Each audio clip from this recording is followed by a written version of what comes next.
and council. I'd like to resume this council meeting of Monday, December the 9th. We have an agenda in front of us. Is there any additions to the agenda from staff? None from staff, Your Worship. Thank you. Councillors, do you have any additions to the agenda? Seeing none. Disclosure of interest. Councillors, any disclosure of interest? Councillor Flynn. Thank you, Your Worship. Item 8.2, janitorial services contract renewal. The company being awarded the contract are clients of mine, so I'll step out. Thank you, Councillor Flynn. Any other conflict of interest? Councillors? Seeing none, we'll go into our business then, starting with 5.1, confirmation of minutes of the regular council meeting of November the 25th. We have a motion. Moved by Councillor Flynn, seconded by Councillor Cannon, that the regular council meeting minutes of November 25th, 2019 be adopted as circulated. Thank you.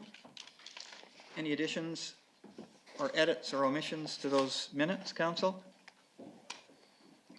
Seeing none, all those in favor? Thank you.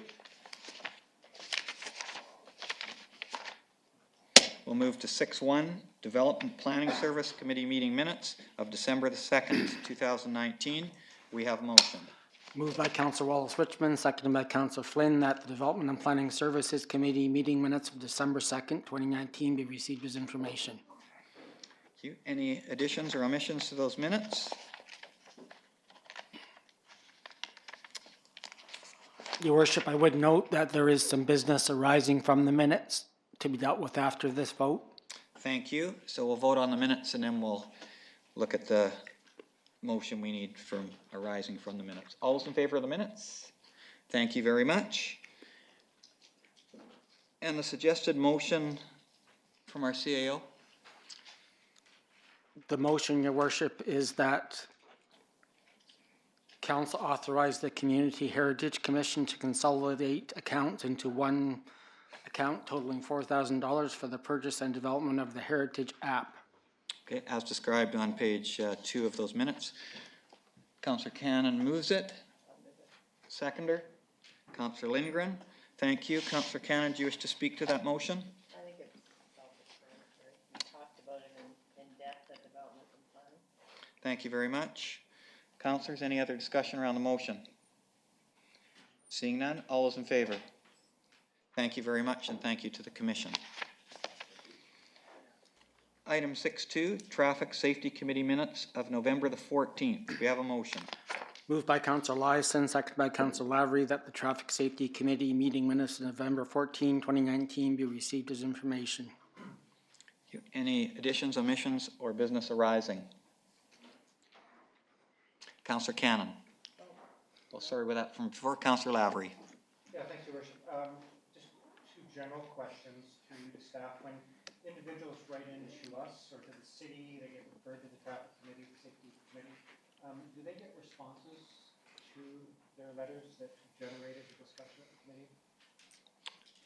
Director of Engineering and Public Works. Your Worship, yes, they do. We provide them with a response via mail or email, depending on how the inquiry came in.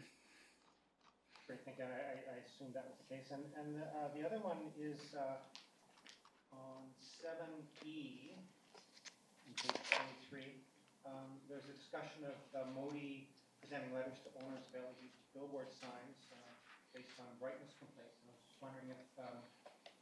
There, my mic's on now. I was just wondering if, unless I was cut off, I was just wondering if what's in the content of those letters to those LED billboard owners? Thank you for that question. I'm not sure if Director of Engineering and Public Works, yes? Your Worship, I wasn't at the meeting myself, but that would be up to the ministry. I know they have expressed there is some concerns with the brightness themselves, and so I suspect that they may be inquiring as if they can lower the intensity. Thanks for that. I think, Your Worship, if maybe if and staff is does a good job in following up, but if that comes to light, if I can use those words, down the line, if staff could report back, I get asked about it, and I think we all probably do, so I think just an indication of what Modi's thinking is at an appropriate time. This is not a tomorrow request, but down the line, that'd be helpful. Thank you. Appreciate it, thank you. Councillor Lindgren. Just a personal experience with that one was that the brew pub had a sign for Crown Furniture that was on a white background, and I suspect somebody brought it to their attention and they've changed it to yellow, which is much more easy on the eyes at night. Thank you. Can I just ask a question about item 6? A, the letter from D. Didow around the intersection of 3rd Street Southwest and 5th Avenue Southwest, and appreciated the recommendation. The last sentence, what is an RRFB? This location could be considered for RRFB intersection site selection. Unfortunately, I don't have the answer. I'd have to look at the context for that. Oh, Councillor, what does it stand for? Rectangular rapid flashing beacons. Oh, rectangular rapid flashing beacons. Oh, there we go. No wonder I couldn't get it. Essentially, it's a crosswalk flasher. All right. It has an acronym. So we're gonna, all the rest of council knew that, I can tell. So that'll be considered, we'll collect some data and consider that location for that. The other question I had was item 6F, about the signage regarding refraining from using retarder brakes, and it says that there'll be 3 signs proposed, 2 in Canoe and 1 at the top of the hill entering downtown.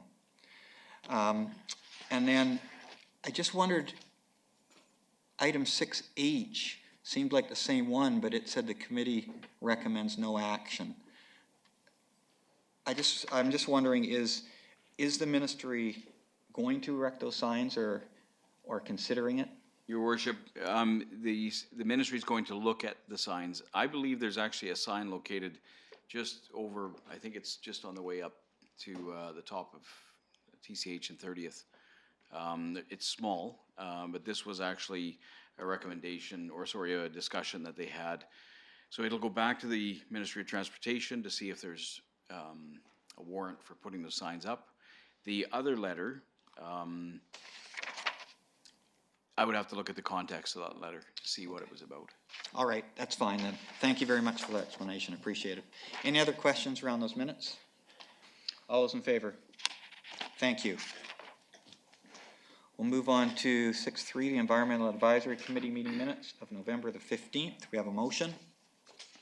Moved by Councillor Lindgren, second by Councillor Cannon, that the Environmental Advisory Committee meeting minutes of November 15, 2019 be received as information. Any additions, omissions, or business arising? Councillor Lindgren. Thank you. I just wanted to bring to council's attention that items D and E, idling and pesticide use, are on the radar of the EAC, and that I expect that there will be some communication coming from the advisory committee to the council in the near future. Great, thank you very much for alerting us to that. Councillor Cannon. Thank you. I actually wanted to just add, if I could, I know the D, the engine idling, that I believe the school district has a policy in place, so you might want to look at that if you're not aware of it. And the pesticide bylaw, I was involved with that, and so I'm sure you've read it, and there was a committee that worked on it, and I know that there were some changes to hard surfaces and stuff within the city that they did spray some pesticides. So good luck with that, and I think it's good that we're revisiting that, because I think it's really important to have a pesticide bylaw in our city. Thank you, Councillor Cannon. Thank you for volunteering your expertise there too, if the committee wishes. Any other business arising from those minutes? Call the question in. All those in favor? Thank you. Item 6.4, Social Impact Advisory Committee meeting minutes of November the 22nd. We have a motion. Moved by Councillor Wallace-Richmond, second by Councillor Flynn, that the Social Impact Advisory Committee meeting minutes on November 22nd, 2019 be received as information. Any additions, omissions, or business arising? Seeing none, I'll call the question. All those in favor? Any opposed? Carries unanimously. Item 6.5, Shuswap Regional Airport Operations Committee meeting minutes of November the 20th, 2019. Be received as information. We have a motion. Moved by Mayor Harrison, seconded by Council Lavery, that the Shuswap Regional Airport Operations Committee meeting minutes of November 20, 2019 be received as information. Any additions, omissions, or business arising from those minutes? Councillor Lindgren. Thank you. I was just wondering if somebody could elaborate on what an airport scare and cull permit is. I'll ask the Director of Engineering and Public Works. Your worship, that's a permit to allow the airport manager to chase away birds that are on the runway or the tarmac areas. And so we need a permit from the Transport Canada in order to use scare devices. And typically it's not, ultimately it can escalate to actually shooting the birds, but we don't practice that. It's usually almost like fireworks. So. Okay. Thank you. Thank you. Could I just check with the Director on the Taxiway Charlie updates on the work being done there? I know it was in progress on November the 20th. How are we doing? So, Your Worship, we started the process. We did it in-house. We hired a local site manager. We hired local contractors, and we are now complete as far as the base gravel and the sub-base. We will be paving it in the spring of 2020. So currently it's not usable right now because it is in gravel form, but we are done the majority of the work. So it took probably about 3 weeks. Good job. Thank you very much, and thank you for that update. Councillor Lindgren, did you have another question? I do, if it's okay if we go back to the birds for a second. I'm just curious about, I don't know if anyone here has the answer to this question, but which kind of birds seem to be the most pervasive? And my second question is, do we practice removing nests and that sort of thing to discourage the birds from nesting there, or do we just continue to chase the birds away? Director of Engineering and Public Works. Your Worship, we have an extensive wildlife management program at the airport. It's reviewed every 2 years, and we do remove nests.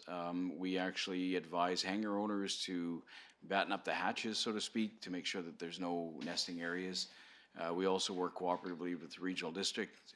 They have a falconry program, so they communicate with our airport manager to let us know. They monitor they do bird counts, we do bird counts, and we basically, sometimes it's habitual, so the birds will land in an area depending on if the asphalt is warm.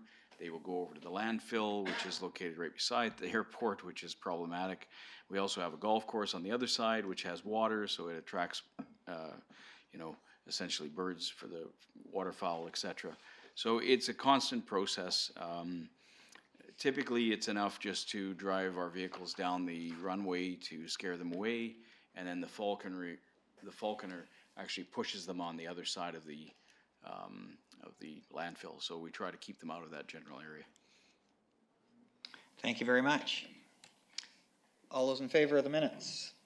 Thank you. Passed unanimously. We'll move to 7.1, Columbia Shuswap Regional District Update. It's a board in brief. Not sure if our directors want to comment on them at all today. Councillor Lavery. Yes, thank you, Your Worship. I think it's been publicly noted, but I just want to congratulate again Councillor Flynn for being elected chair of the CSRD. I think that's a great position, so thank you. Thank you, Councillor Flynn, for that. Could we go to page 5 of our agenda, item number 7? And I have that on the screen. I know it's in our minutes from a previous meeting on page 5.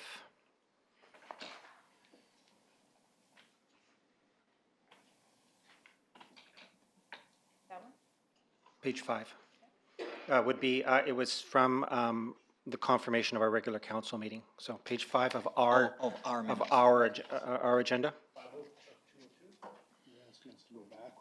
That's going backwards.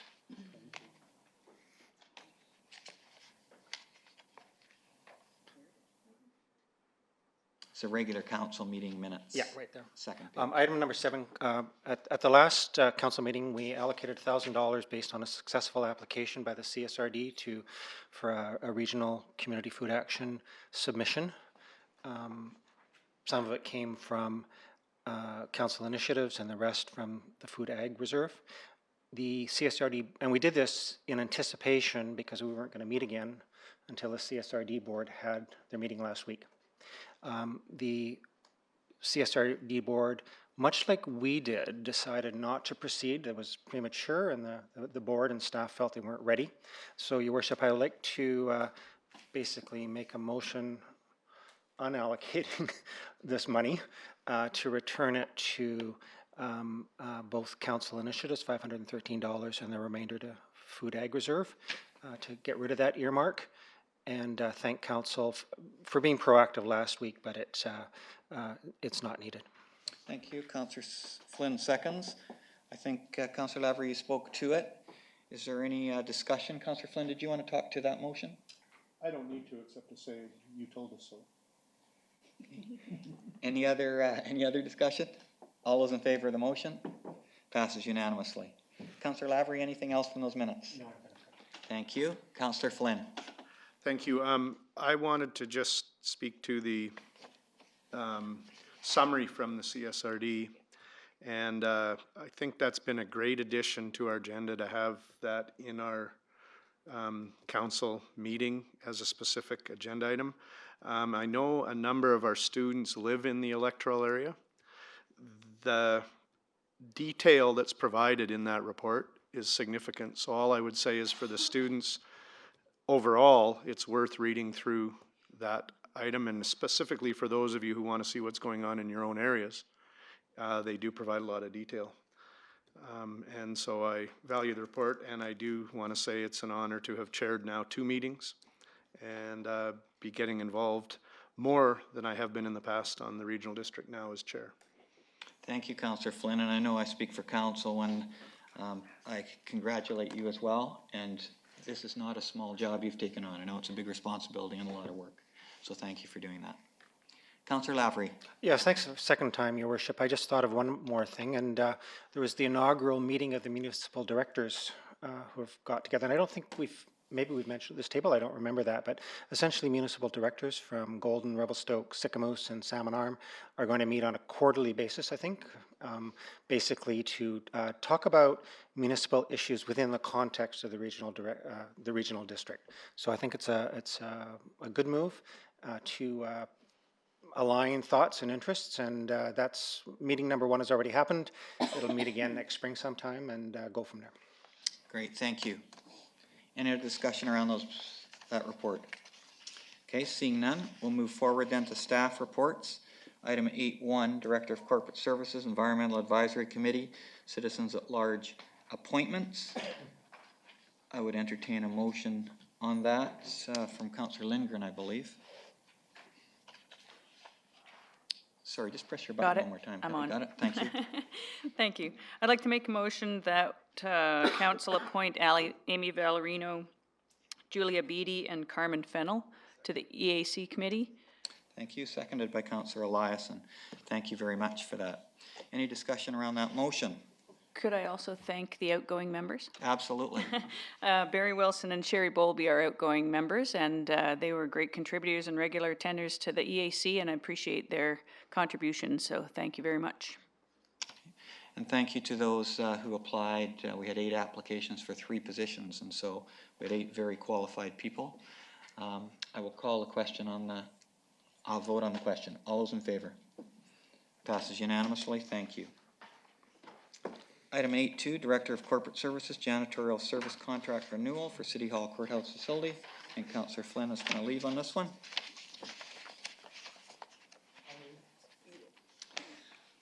Councillor Eliason moves. Councillor Cannon seconds. I'll ask the Director of Corporate Services to expand on the report. Thank you, Your Worship. Currently, Salmon Arm Janitorial provides janitorial services for the courthouse and City Hall buildings. They've been providing great service over the years. And in the last renewal, of the agreement, there was a provision for a 2-year renewal. And in discussions with the owner of the company, it was determined that they would continue on for this year with a 2% increase, and which we were happy about. That does leave 1 more year of a renewal open before we go back to RFP, and we will have those discussions over the course of the year in hopes that we can come to a mutual agreement on that. Great, thank you very much. Any questions from council? Councillor Lindgren. Thank you. So I brought it up the last time that we saw this, just wondering about wages and whether or not this company pays a living wage, and wondering if we got any further information about that. Thank you, Councillor Lindgren. I'm not sure if it was clear in reading the report that this person pays us that amount per bench per year. So, and then uses the revenues, if I got that right? This is for janitorial Oh, services. I'm sorry. I'm one Sorry, Your ahead. Worship. Councillor Lindgren, no wonder you're looking at me funny there. Councillor Lindgren, thank you for the question. I will ask the Director of Corporate Services. Sure, Your Worship. We do not inquire as to our contractors' hiring practices, any of their payment of their workers, or any of those matters. We ensure that they have adequate WCB coverage and insurance, and that is the extent of it. So it's important to me, as a representative of the city, that we're known as a fair employer, and one of those things includes making sure that people that work for the city earn a living wage. And I think we do a great job of that, generally speaking. But without knowing that information about how our contractors treat their employees, that just leaves it open for me to be concerned. So, you know, in the future, I don't know if there's a way to make that happen, but I'd be interested in knowing that the people that we're signing contracts with are following the same sorts of philosophies that the city is living by. Thank you, Councillor Lindgren. Any other comments on that item? I will call a question. All those in favor? Any opposed? Councillor Lindgren opposed. The motion passes. We'll go to item 7.3 or 8.3. Director of Engineering and Public Works, Shuswap Regional Airport Management and Maintenance Services Contract Extension. Moved by Councillor Eliason, seconded by Councillor Cannon. We'll ask the Director of Engineering and Public Works to expand on the report. Thank you, Your Worship. So the report is very brief. In 2017, we went to request for proposal. East West Transportation Corp. 2000 Corp. was a successful candidate for this RFP, and during the preparation of the contract, staff neglected to put the extension in the contract, the wording. So we're asking for the 2-year extension. We did receive pricing for that extension in the RFP, and it's been consistent with each year, 1.5% increase for each year. So staff would like to add that and provide East West with a 2-year extension. Thank you. Questions or comments from council? Seeing none, I will call the question. All those in favor? Any opposed? Councillor Lindgren opposed. The motion passes.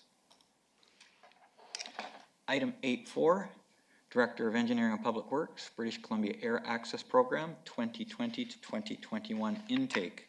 We have a motion. I have a mover and a seconder. Councillor Lavery, Councillor Wallace-Richmond. Thank you. Director of Engineering and Public Works. So, Your Worship, this is a unique opportunity that's presented itself again. It's the BC Air Access Program. It allows municipalities that have airports to apply for capital grants of varying scales. This is a grant that we had applied for in 2019, this year, and we received correspondence from the ministry indicating that they were oversubscribed for the application, and this application was for the paving of the main runway 1432, and it's a 75% cost share on eligible projects, so it's quite an important grant for us because this is a very large project. They have opened up the grant. We were notified as of last week that there is opportunities again, and we can resubmit our application. And so we were asking for council support for the resubmission of the paving of the taxiway, paving of the runway 1432 to be put in for the January 13th, 2020 deadline. Great, thank you very much. Questions from council or comments? Councillor Flynn. Thank you, Worship. I fully support this, and I did have a question. The deadline is January 13th. Knowing that our runway is a regional runway, is there a role or a letter that should be forthcoming from the regional district? As the chair, we don't have a meeting till after that, so I'm not sure how I would make that happen. But will that help? Director of Engineering and Public Works. Your Worship, conveniently, we have a meeting with the Airport Commission, which has representatives from the regional district. We could ask the commission to provide a letter, which we would obviously author and have the chair sign. Okay, great. Thank you. Thank you, Councillor Flynn. Councillor Lavery. Yes, thanks, Mayor Harrison. And just a comment for the Politics 1112 group. So here there's an opportunity, $1.5 million to do repaving critical infrastructure. Our airport is critical. It's an economic driver as well. And there's like weeks to get this done. 2 weeks ago, the window opens. January 13th, the window closes in the middle of Christmas. And it speaks to the necessity for staff and for council to have shelf plans ready to go. This is a previous application that we're going to resubmit, but staff all the time are positioning themselves for possible grants down the line. You get some, you don't get some. You get one, you might not get another one for 2 or 3 years, but it's always about positioning for critical infrastructure. So this is, it's hard not to support this. It's a no-brainer, but just to let politics, the Youth Council know, it's all about being in line and being ready to go. Thank you very much, Councillor Lavery. Any other comments? I'll call the question. All those in favor? Passes unanimously. Thank you. Item 8.5, Director of Corporate Services, Fire Dispatch Agreement. We have a proposed motion. Can I have a mover and a seconder? Councillor Eliason, Councillor Cannon, thank you. Director of Corporate Services. Thank you, Your Worship. Before you is a staff report outlining the fire dispatch service agreement with the CSRD. A number of years ago, the city moved away from our own dispatch and banded together with the CSRD to obtain that service through the City of Surrey. We've had no issues having the service delivered through the City of Surrey. However, there has been a significant increase this year. 8% in the first year, 10% in the second year, and 5% thereafter. The CSRD has conducted a review to ensure that we are still getting the best value for service, and they have assured me that that is the case. Thank you very much. Questions or comments from council? Okay, I just mentioned to council and to people in the gallery that when we made this switch to dispatch out of Surrey, there was a significant funding savings at that time because of the volumes they were able to handle in a central location. So while I'm not pleased to see an increase in cost, it is still below the cost, significantly below the cost that it would cost us to do if we tried to do it on our own. So I will support the motion. Any other comments? All those in favor? Any opposed? Carried unanimously. 8.6, Director of Corporate Services, Transit Bench Advertising Agreement. We have a proposed motion. Can we have a mover and a seconder? Councillor Eliason, Councillor Cannon, thank you. Director of Corporate Services. Thank you, Your Worship. Corinne Wooster has been providing transit benches throughout the city for a number of years. The current agreement will expire at the end of December, and it is proposed that Corinne continue on for another 2 years, providing the benches at her own expense and paying the city $45 per bench per year to the city for that privilege. She does maintain the benches and has advised that they've been a number of them have been upgraded and powder coated within the last term of the agreement. And she is working with the Director of Engineering and Public Works to relocate several benches from in front of the ask use area where the transit hub used to be located. And I will note that I have a conflicting statement. At the end of the staff report, it says $45 per month per year, but it is actually just $45 per year. Thank you very much. Council, questions or comments?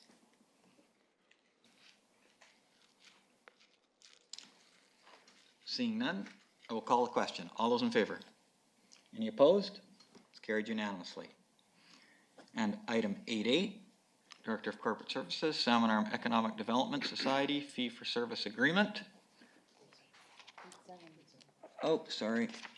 Director of Corporate Services Seniors Drop-In Center Lease, 31 Hudson Avenue Northeast. We have a proposed motion. Thank you, Councillor Lavery. Thank you, Councillor Wallace-Richmond. Director of Corporate Services. Thank you, Your Worship. The Shuswap Lake Senior Citizens Society has requested a renewal of their lease for the building located at 31 Hudson Avenue, which they operate as a seniors drop-in center. They currently pay $1 per year, and they welcome all seniors. They offer bingo and other services.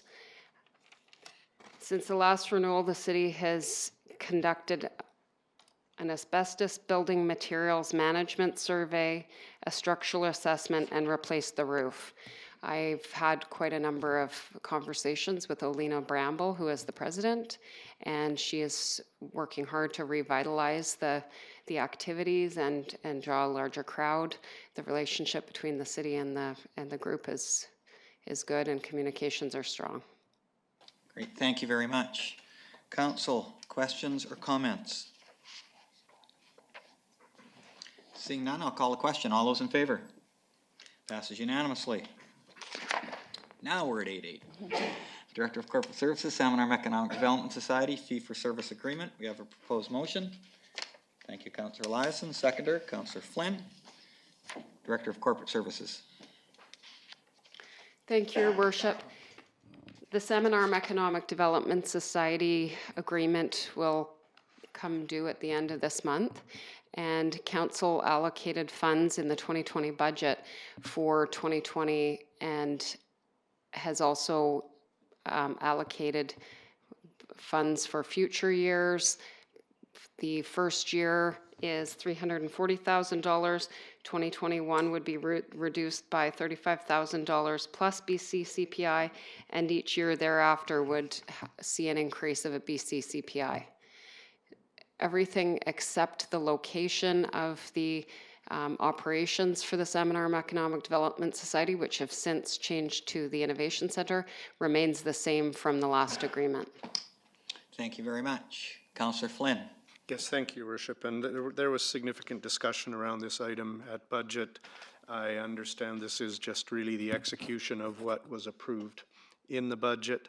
And I think we've had ample time to discuss this. I will vote in favor and hopefully move this forward. Thank you, Councillor Flynn. Any other comments or questions? I'll call the question. All those in favor? Carried unanimously. Thank you. We'll now go to introduction of bylaws, section 9. 9.1, City of Salmon Arm Zoning Amendment Bylaw number 4368. It's the City of Salmon Arm text amendment in the CD2, C2, C3, C6, CD9, CD17, M1, M2, P3 zones, first and second reading. We have a proposed motion. Councillor Eliason, Councillor Flynn, thank you. I'll ask the Director of Development Services to discuss the report. Thank you, Worship. The Development Services Department initiated this bylaw a number of months ago in response to a bylaw change that happened a year ago on the former Shuswap Middle School property, a portion of that property that was subdivided off from the middle school, and that property fronts onto Okanagan Avenue and 30th Street Southeast. That property was purchased by Technology Brewing Incorporated, a high-tech company in town. And they applied to rezone the property to allow the use high technology research and development. And the zone that was created for that property was C10, high-tech commercial zone. And that zone is attached to the report in your agenda. That zone is pretty much a site-specific zone for that property. So we took the definition high technology research and development and proposed to add it to the zones in the motion here. C2, town center, C3, service commercial, C6, CD9, which is the Askew's Uptown site, CD17, which is another former school district site, M1, M2, both industrial zones, and the P3 zone. The OCP supports this text amendment. The OCP adopted in 2011 had some foresight, and it encourages this type of mixed use, a type of use that should fit into the proposed zones comfortably and not cause any nuisances or complaints, I guess. There is a nuisance clause built into the definition, and I think this is a great addition to our zoning bylaw. Thank you very much. Councillor Flynn. Thank you, Your Worship, and interesting, we just dealt with the economic development approval, but I believe economic development and staff had a significant role to play in working with the person who developed the CD zone and worked with them. And one of his desires at the time was to make us even more high technology responsive. And I let him know at the open house on Thursday for the makerspace that this was potentially coming to council. And he was extremely excited because he had worked with economic development to make it specific to his site, but felt it should be in any zone that works for the community. Recently, we were voted number 7 in BC for business, places to do business, from 29 to 19 to number 7. And this kind of work by staff, economic development, and business owners in the community is part of the reason why. So I'm clearly very much supportive of this. I appreciate staff bringing this forward, and maybe we'll be number 1 in that next year too. Thank you, Councillor Flynn. Any other comments or questions from council? Call the question. All those in favor? Thank you. So that was first and second reading. We'll now go to item 9.2, City of Salmon Arm Council Procedure Amendment Bylaw, number 4369, first, second, and third readings. We have a proposed motion. Councillor Wallace-Richmond, thank you. Second, Councillor Lavery. Director of Corporate Services, do you want to speak to this, please? Thank you. Thank you, Your Worship. The bylaw amendment before you today will formalize council's desire to include a statement, an official statement on the physical agenda, and to be verbalized at the council meeting by Mayor Harrison that recognizes the traditional territory of the Secwepemc people.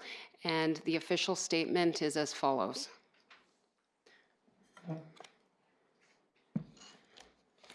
We acknowledge that we are gathering here on the traditional territory of the Secwepemc people with whom we share these lands and where we live and work together. Great, thank you very much. Any comments or questions from council? I see that final reading is withheld subject to notification in accordance with section 94 of the community charter. How long does that take? Thank you, Your Worship. That takes 2 weeks. It's 2 consecutive editions of the Salmon Arm Observer. Okay, so final reading would be the first meeting in January. Sounds like a good way to start the new year. Thank you very much. Councillor Lindgren. Thank you. I just wanted to say thank you to the mayor for initiating this. I think we were long overdue, and I'm really happy to see that this is being included. Thank you, Councillor Lindgren. And the initiation actually was from Councillor Lavery, who nudged me and talked to me about the possibility, which I think I agree with you. I thought it was a great idea, and I think council does. I was at a meeting this morning out on Adams Lake Bandlands with representatives from Adams Lake and Lasconlath, and they both commented how happy they were that we were including this as part of our procedure bylaw and that we would acknowledge the traditional lands at each meeting. They also had input to the statement and support it. Okay, I will call the question. All those in favor? Passes unanimously. Thank you. Into item 10, reconsideration of bylaws, City of Salmon Arm Business Improvement Area Bylaw, number 4357, final reading. We have a motion on the screen. Can we have a mover and a seconder? Councillor Lavery, thank you. Councillor Eliason, thank you. Director of Corporate Services? Thank you, Your Worship. I lost track of where we were there. I've done it several times, so it's perfectly all right.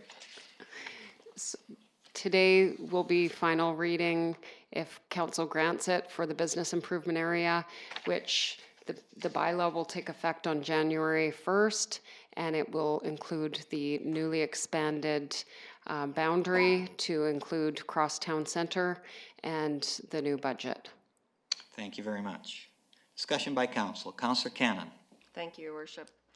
I spoke a lot about this at the last meeting when we had first and second and third reading already went through.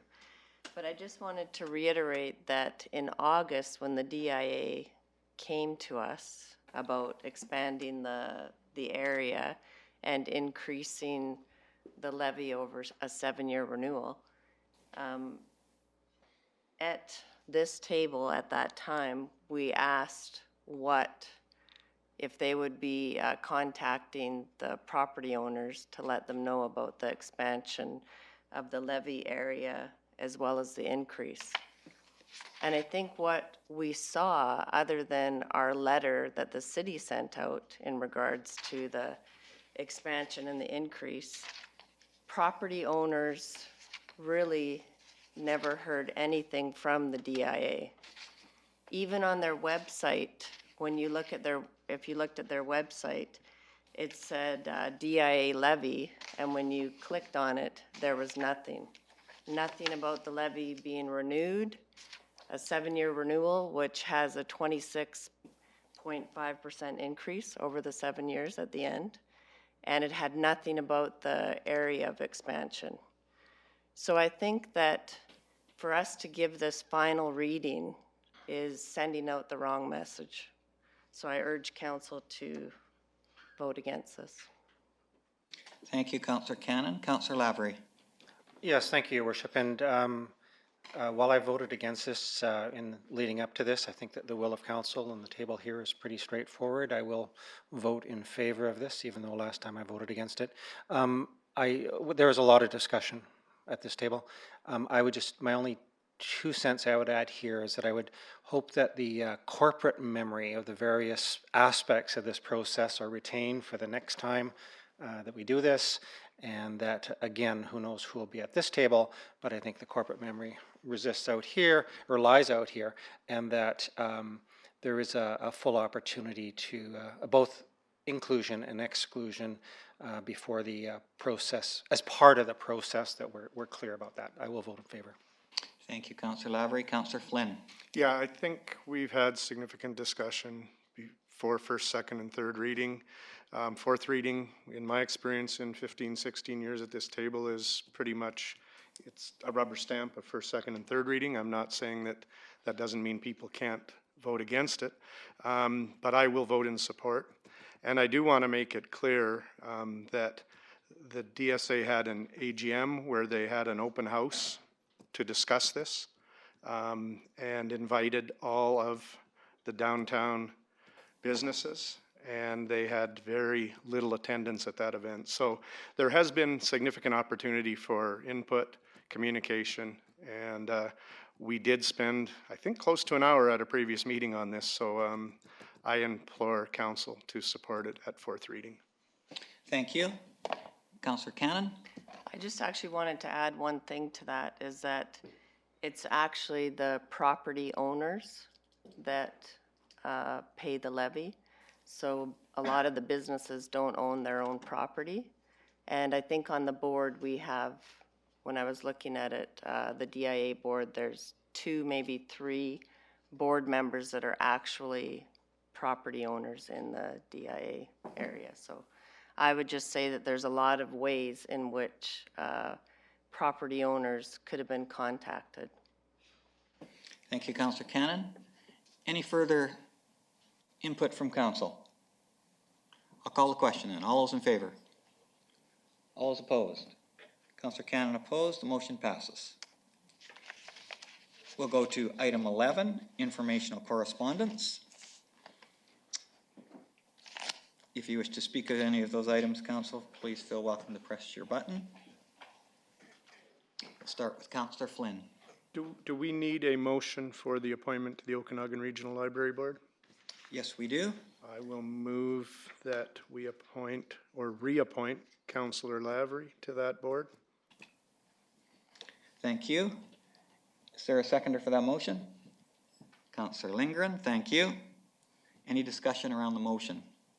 Just, I will if you want. Councillor Flynn, I please just think speak to your Councillor motion. Lavery's done a great job, and he's reported back very regularly to us. And in our procedures manual, I thought there maybe should be a spot for a library board report when it happens, kind of like CSRD, but we weren't dealing with that. But I very much support Councillor Lavery. Thank you. Councillor Eliason or Wallace Richmond, did you wish to speak to that motion? No, thank you. Okay. Councillor Lavery, did you wish to? I would speak after the vote. Okay. I will call the question then. All those in favor? Any opposed? Passes unanimously. Can you wait, Councillor Lavery, till we get down the list? Councillor Flynn, do you have any other items? Not at this point. Councillor Eliason. Number 1, please, building stats. Looks like we've had, our year hasn't been as good as last year, and as usual, we've noticed an increase in commercial and institutional construction. And if we look at the 114 from houses last year, and we compare it to the, say, 65 to apples, we're about just under 50, or we're around 50% of where we were last year for new housing develops and new builds. So that's an interesting stat that I'd like to point out. If we can scroll down to the next page. Can we make it big, really, really big on December? Is that possible? Perfect. You might notice on the far right side there, if you look up near the top, the 4th column down, which I believe is 2004, it goes 37, 47, or 35, 47, 43, 66, 53, 24. And if you look at the bottom ones, they go very similar numbers, including 37, 41, 64. This year, maybe around 60. And then if it's anything like the 2008, 2009 series, there could be a drop off. So just want everyone to be aware of what the budget implications might be for next year. Thank you, Councillor Eliason. Thank you for your analysis of that. And then I have a question on number 3. Your worship, would you be willing to respond to all of those letters for us? I'd really appreciate that, and would make a motion as such, and thought that you might be perfect for that one. Thank you, Councillor Eliason. I'm actually going to visit Ms. Vezina's class on Thursday, December the 12th at 12:49. Any of you are invited to join me, so I will answer their letters verbally at that time. Great to receive things from students. Councillor Wallace Richmond. Thanks, Your Worship. Item 8, please. Actually, 8 and 9, perhaps we can just further to our last council meeting, just confirming now that everything is appropriately in place for the holiday train, which is coming on Saturday. Through you to staff. Director of Engineering and Public Works. Merry Christmas, Your Worship. It's been done. All right. Thank you very much. Appreciate it. Okay, thanks so much. Thank you, Councillor Wallace Richmond. I know Canoe and Salmon Arm are both really getting ready. Councillor Lavery.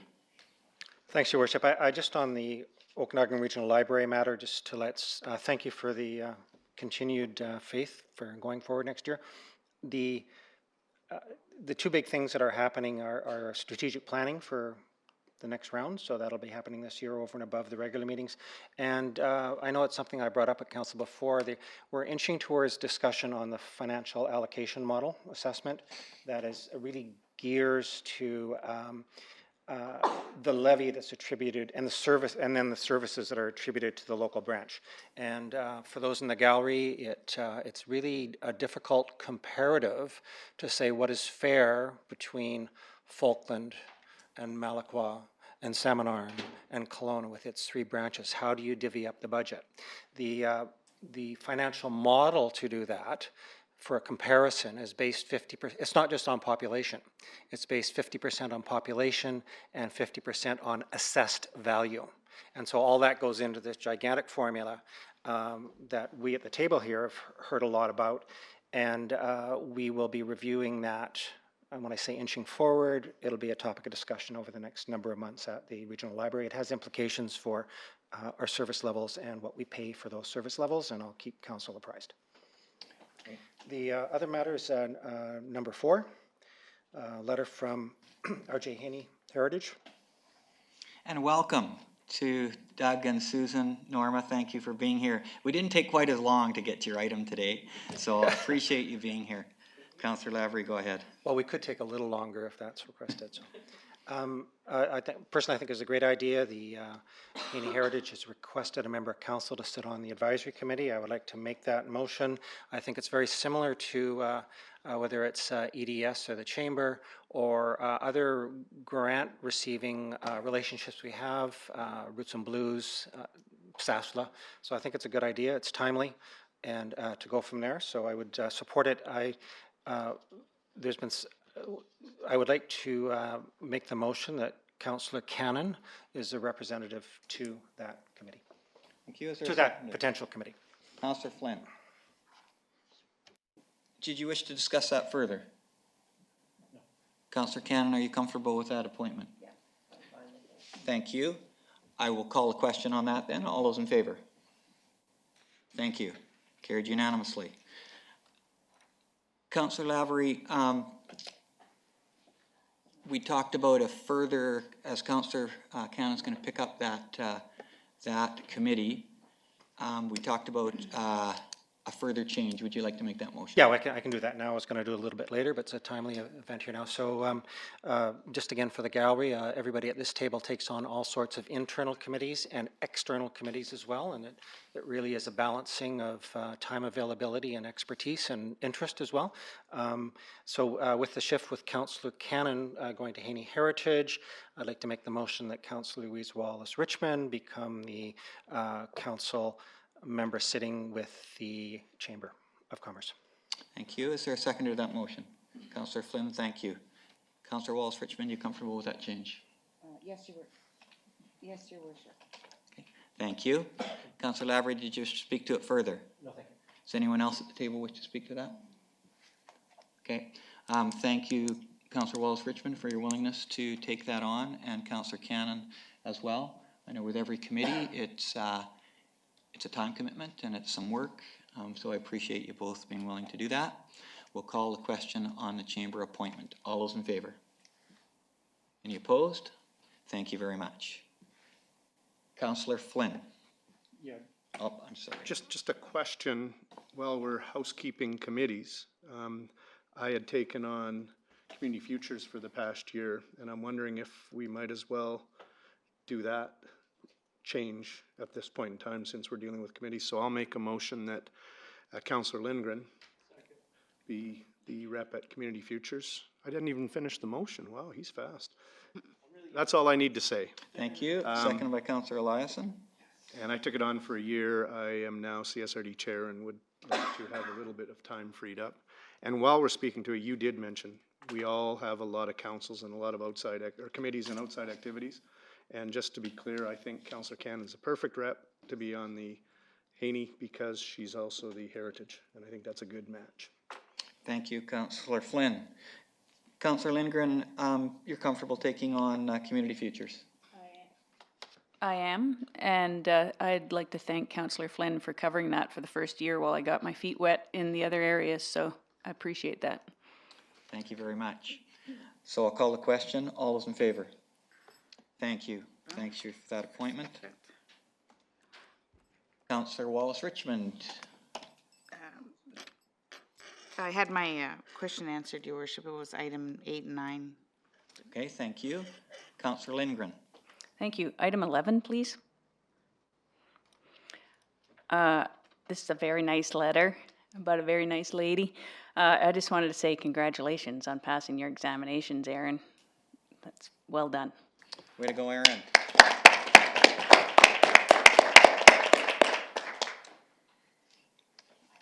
Aaron has a very big job and is very busy, and on the side has been working on this, so congratulations to you. Appreciate it. Councillors, do you have any other items? Okay, I would just like to speak briefly to two of them. Item 10 is a response to our letter that we wrote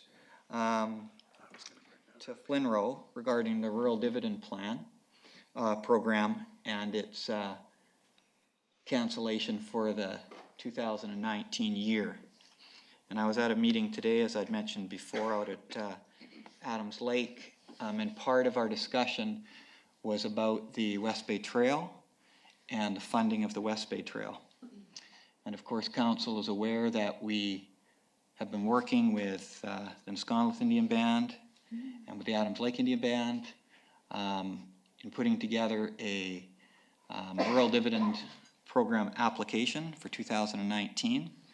So we were disappointed when those monies were canceled for this year. This letter explains that in the second paragraph, it says it is important to note that the program has been temporarily suspended, not canceled. So that's one of the answers that we were looking for. Further, if we go to the second page, at the top it says, once a future intake is announced, the program will work with you as much as possible to ensure that your application can be updated to avoid duplication of work. The next dates for the next intake periods have not been set at this time.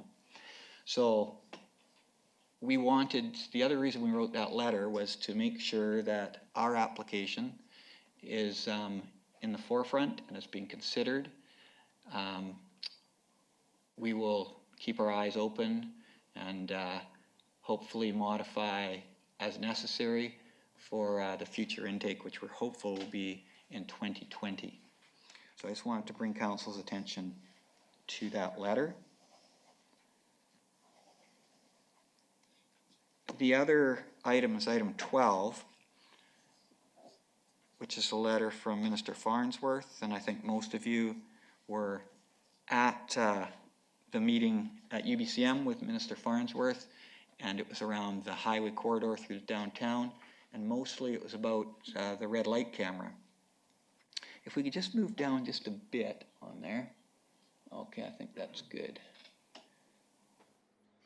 Yeah, the paragraph that starts with, I am pleased with your community is acting on the joint Trans-Canada Highway Safety Study undertaken with ICBC. And as you know, that's going to happen in the spring with the moving of the light and the safety features.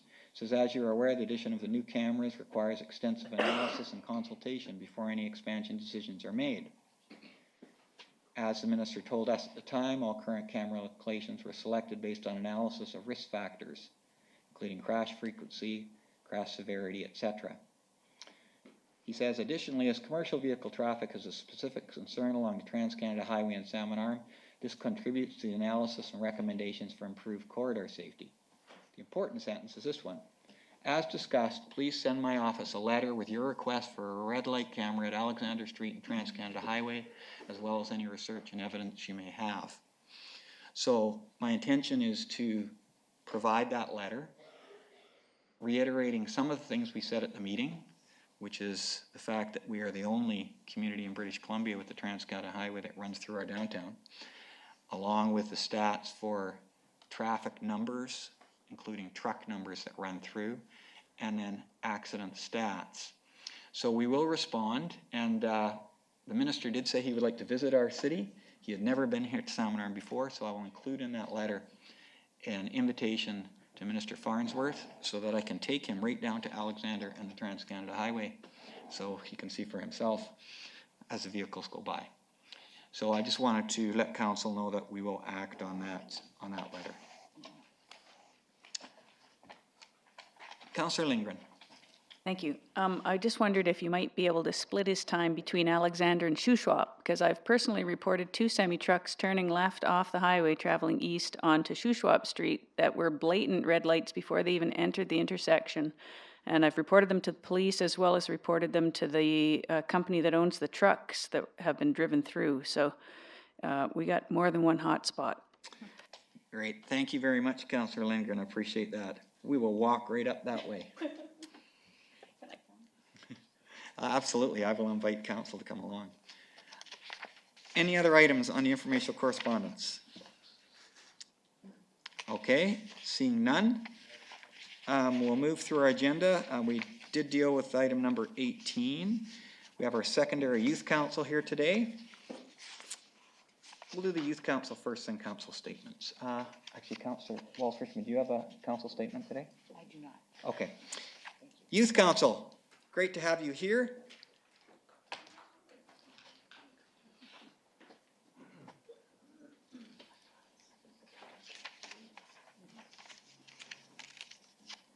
Hello, Your Worship. How do I start this? Just like that's perfect. Okay. Welcome. Okay, so should I just jump right into it? That's good. All right. Please do. Okay, so I'm here to talk about Salmon Arm Pride and the importance of participating in Pride events and the importance of inclusion as well.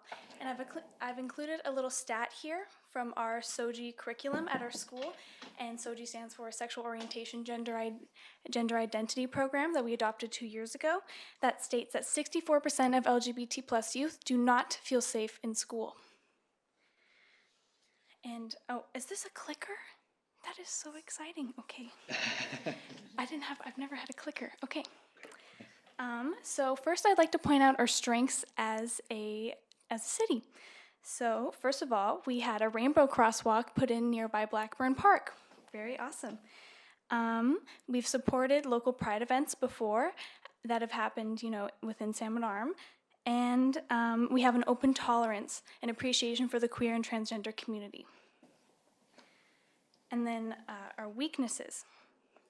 We don't prioritize providing mental health support, which can lead to the specific mental health support of the two-spirited LGBTQA+, and I included a little joke there, the alphabet soup community. And we don't take action on creating an active, safe space for the queer people and youth of Salmon Arm. Youth in our city are growing up uninformed about queer issues. Am I being too loud? Okay, goodness. Okay. No, perfect. You're doing fine. So youth in our city are growing up uninformed about queer issues, and the queer youth are unsupported by their government. And there are no bylaws that protect queer people against hate crimes or harassment within, whether it be a local business, whether it be within school, and yeah.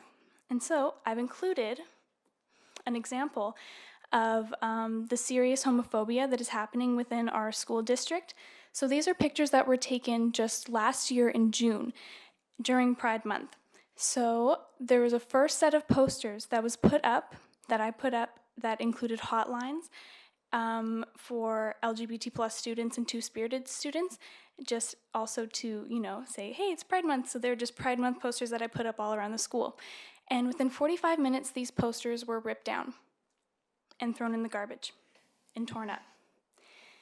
And so then this picture here of the sticker, so usually that sticker says this is a safe place for all students, and it was on a door inside.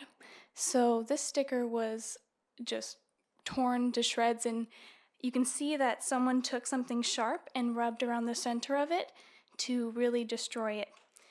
And then the next photo is another set of posters that was crumpled and ripped up, but we were able to salvage one of them because we found it in a compost bin, because people are so eco-friendly.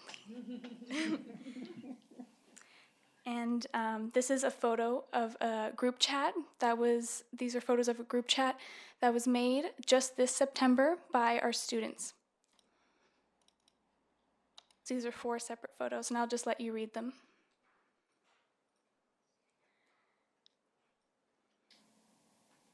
Raise your hand when you're finished.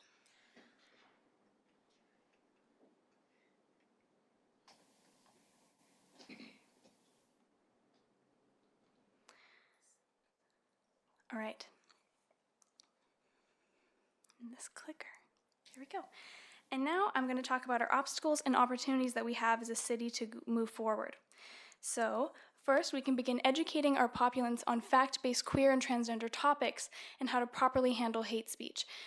An example of that sort of topic would be how to use pronouns, the difference between sex and gender, and even having sex ed courses available so that, you know, people who are older can learn about how there's more than just one type of sex, you know, so it's not heteronormative.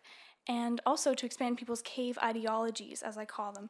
And I sampled that from Francis Bacon because it really spoke to this situation. So a cave ideology is when someone grows up in a sort of enclosed space where they're hearing only one thing, whether it be from their families, from their friends, and they're not able to see different perspectives and the, you know, different ways that things are and different truths. And we also have the opportunity to participate in international Pride calendars and events such as Pride Month, Transgender Day of Remembrance, etc. There are plenty of them. And we can have good outcome from our efforts put into making Salmon Arm an inclusive place for everyone.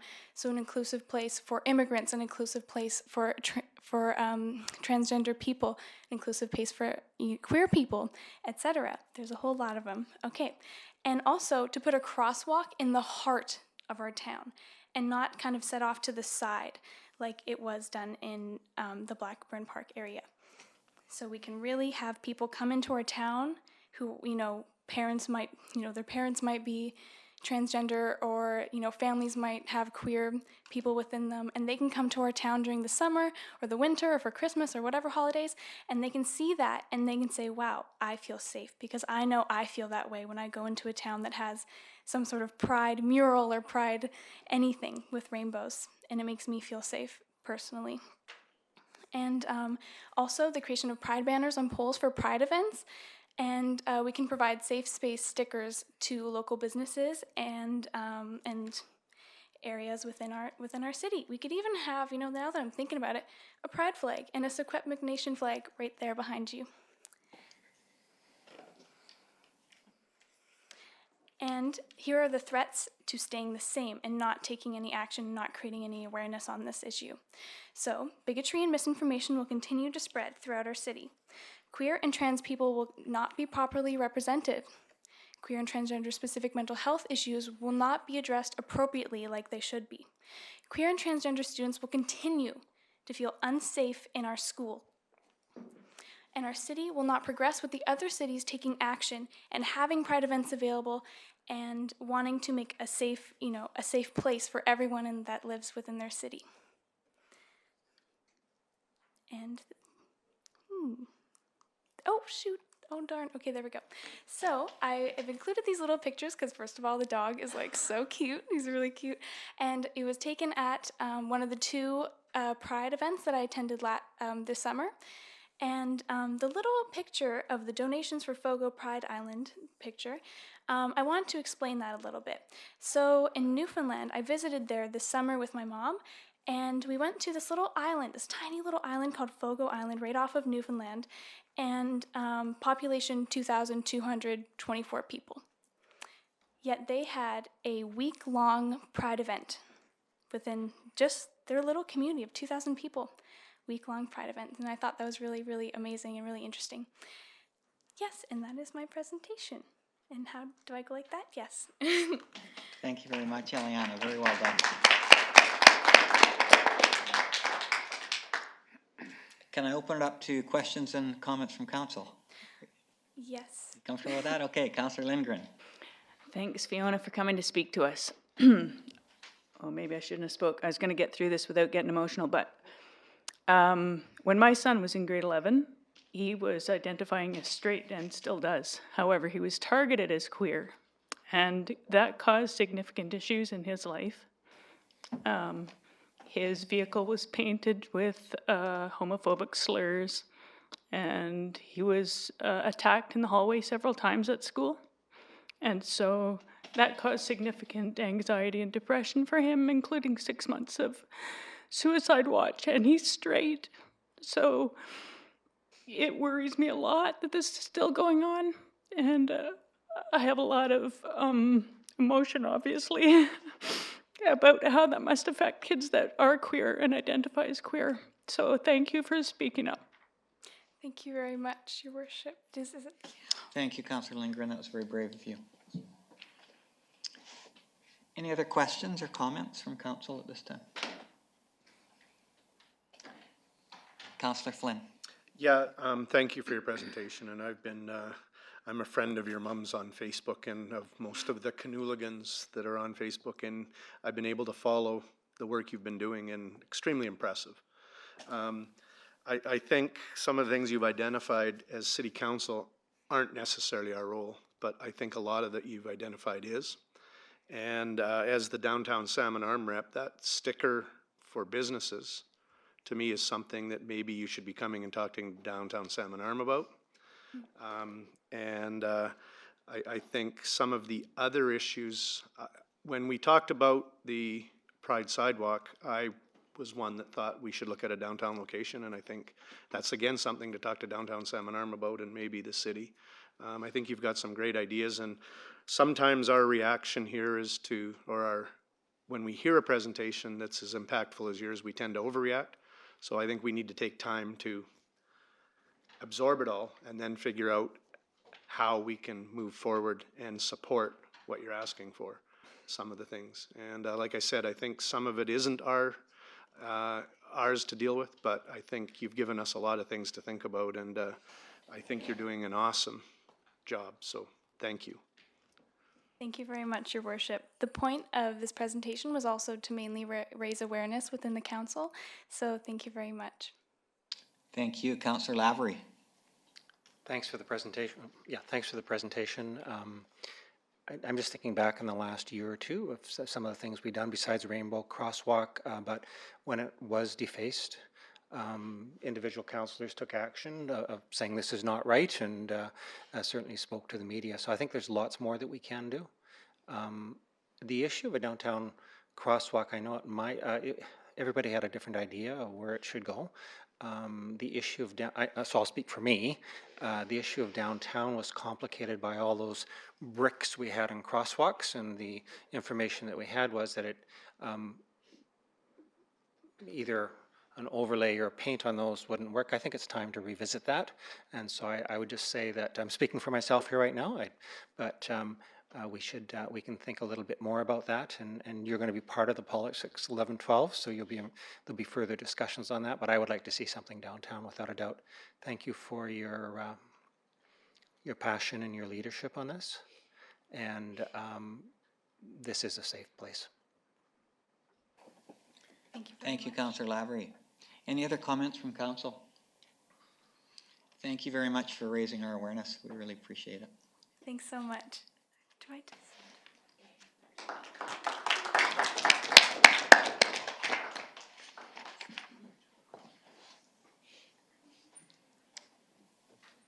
Okay, we just have council statements. Councillors, does anyone have a statement today? After that.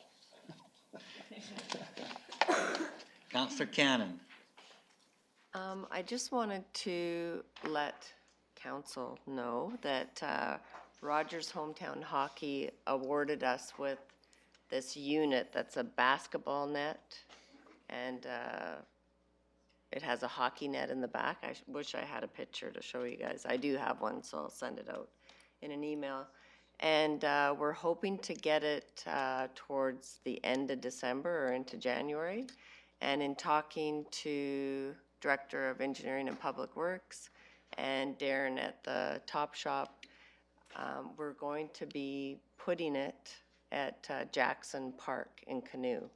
So there will be it's quite a skookum looking basketball net, and it also has a hockey net in the back. So we're excited that we were awarded one of those. I don't think all communities that are hosting Rogers Hometown Hockey is getting one of those, but we are, so we're excited about that. Thank you, Councillor Cannon. Thank you for your work on hometown hockey, and I think that's an excellent location for that Jackson Park and Canoe. Thank you. Councillor Eliason. The sterile insect release program is still going strong, and no increase to any requisitions for 2020, but they're revisiting the funding formula. Thank you. Go sterile codley moss. Yay. Any other council statements? Okay. Question and answer period. We always have a question and answer period at the end of our council meetings. Is there anyone in the audience who has a question they would like to ask us? Please come forward to the microphone. Hello, Sebastian Nesty, 391 Sumac Road. So are we, as like Salmon Arm, are we a part of hometown hockey this year, or what's happening with that? Thank you for that question. I'll have Councillor Cannon. Would you mind answering that question? She's our representative, so. So we actually are hosting it March 8th, 9th, I think. I should know, yeah. March 8th, 9th in Salmon Arm, and the site that they chose when they came out in the summer to tour different locations, it'll be at Marine Park. And it's Saturday and Sunday, and then they televise the hockey game on the Sunday, which is Calgary Flames against Vegas Knights. So it's, you know, a pretty big deal, and there's lots of festival type things that'll be happening down at Marine Park. So we are hosting. Awesome. In March. Thank you. Yeah. Thank you for asking the question. Is there any other questions from the gallery? Please come forward. So this isn't actually a question. I just forgot to show you guys.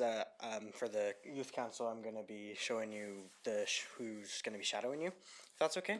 Oh, absolutely. Was it Lavery and Eliason that had the CSRD, or was it Flynn and Lavery? Okay, yeah. Well, and Eliason, I guess. But Mayor Harrison, you're going to be getting Christina. Sorry. Councillor Flynn, you're going to get Jonah and Sebastian. Councillor Lindgren is going to get Sarah and Bella.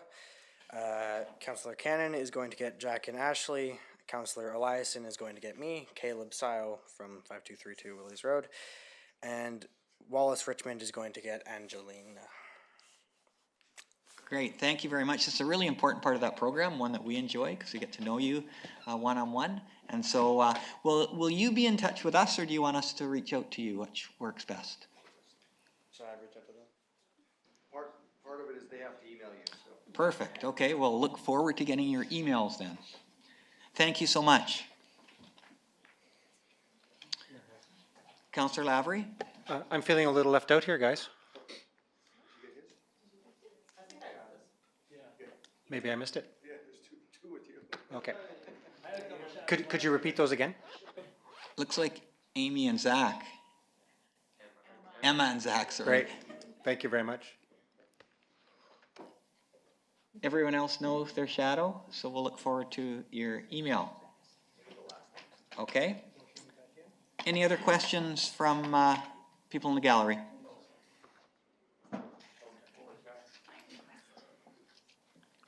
Hi. What's a nuisance clause? It was at like the very start. It sounds fun. Thank you, Sarah, for your question. The Director of Development Services want to answer that question? If you can imagine what a nuisance might be, that's close to the definition. Fun. So just explain it to me a little bit now that Sarah's brought it up. So it's in the zoning bylaw? Yes, the definition and term nuisance has been in the zoning bylaw since 1995. Yes. So how does that fit? So right now, before the adoption of the bylaw that you reviewed earlier this afternoon, we have a nuisance clause for home-based businesses. So if somebody is operating a home-based business, a business out of their home, that business is limited in scale by floor area, but the business shall not cause a nuisance to neighboring properties. So if your neighbor complains about you, my staff gets a phone call usually, and we question the nature of the nuisance, and we evaluate it, and we use our judgment. So it's quite subjective. Great, thank you for explaining that. Appreciate that. Essentially, if you're a nuisance to Kevin, you get in trouble. Any other questions from the gallery? Okay, seeing none, we will recess until 7 o'clock, and I'd entertain a motion to go on camera. Councillor Eliason, Councillor Flynn. So council will just meet in room 100 for 5 minutes. 5 minutes? Yeah, 5 minutes, take a break. Yeah, dinner tonight. I think we're going somewhere.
Good evening, everyone.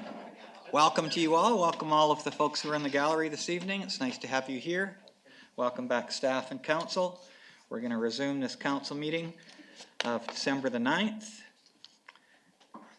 Council, you have an agenda in front of you. I'll just check with staff to see if there's any additions to the agenda. Staff, any additions?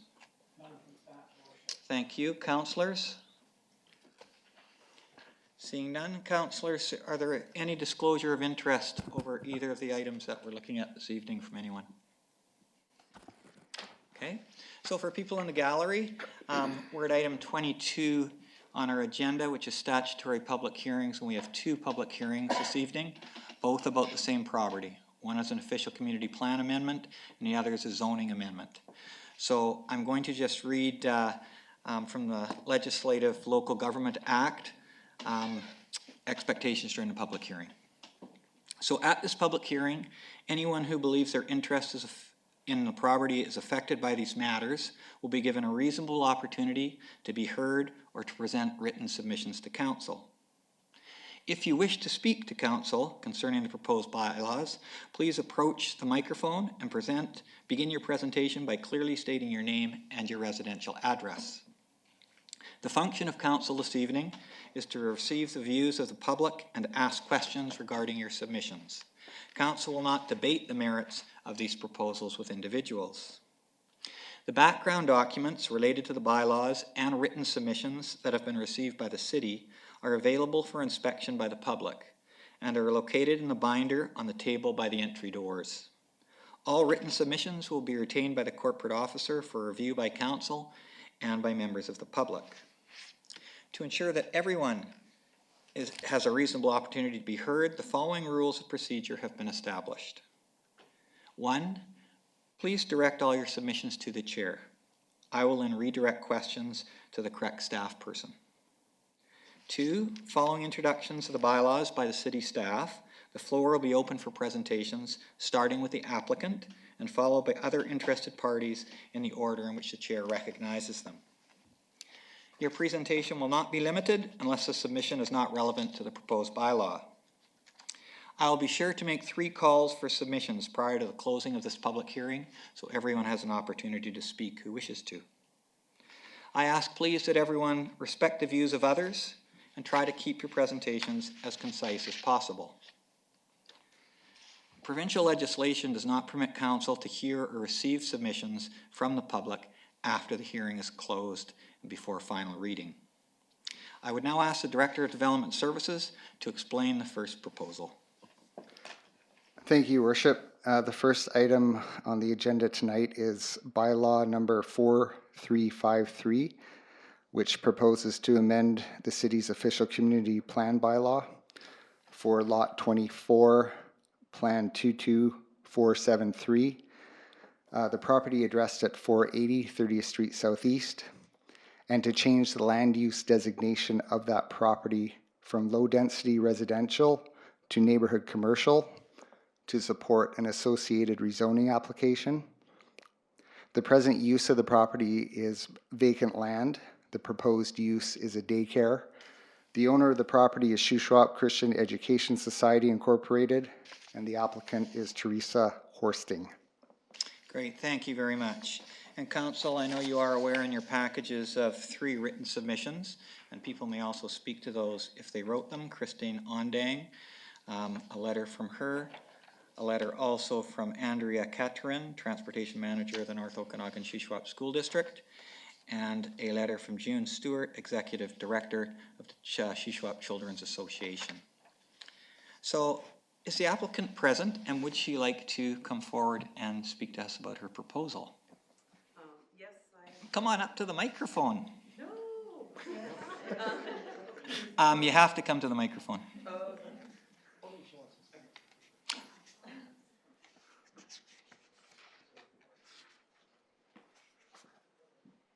Welcome, Teresa.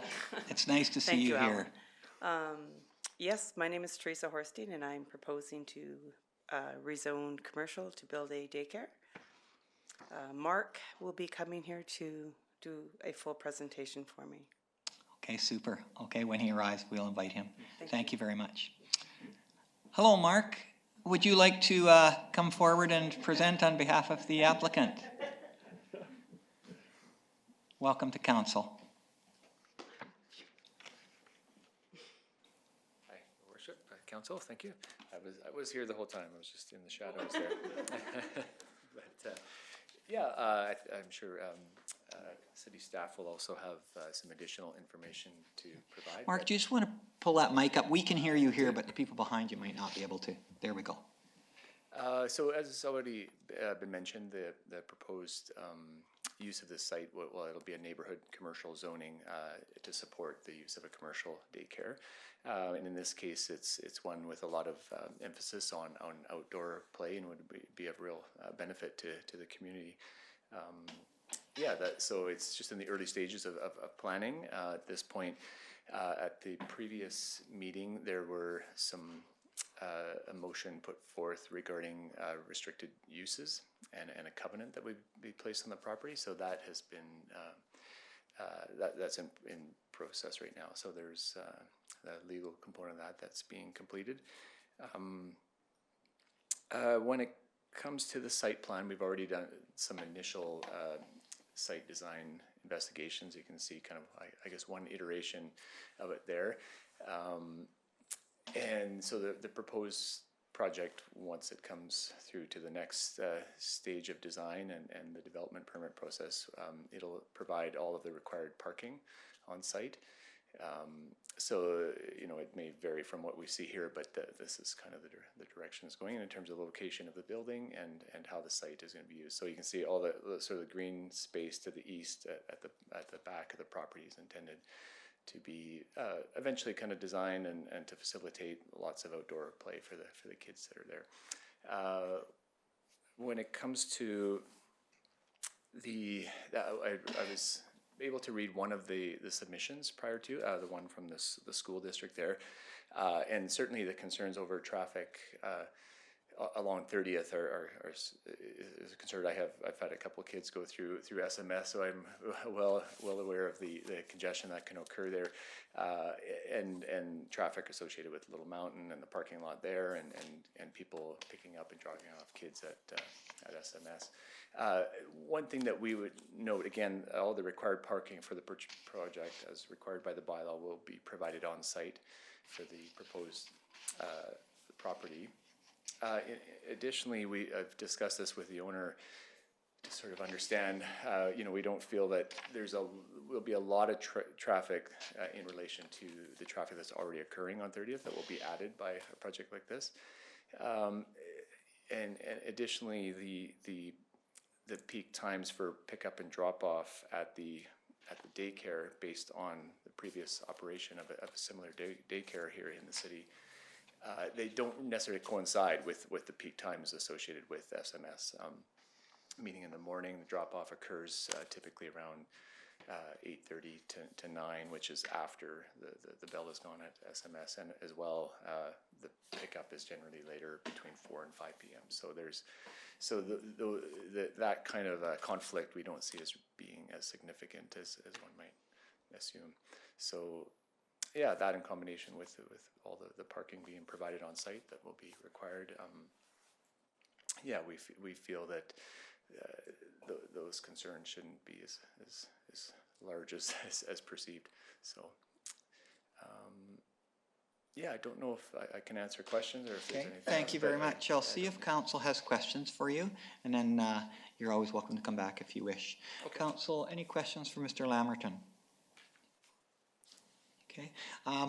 I heard you say that restrictions to convenience store, licensee retail store, neighborhood pub, video store, you're comfortable with those? Yes, yeah, that's been discussed with the owner, and like I said, that's sort of in progress in terms of registering the covenant. So. Super, thank you very much. Okay, I see we have no more questions at this time. Okay, thank you. I'll ask for a first time for members of the public, for anyone who wishes to come forward and to speak to this application.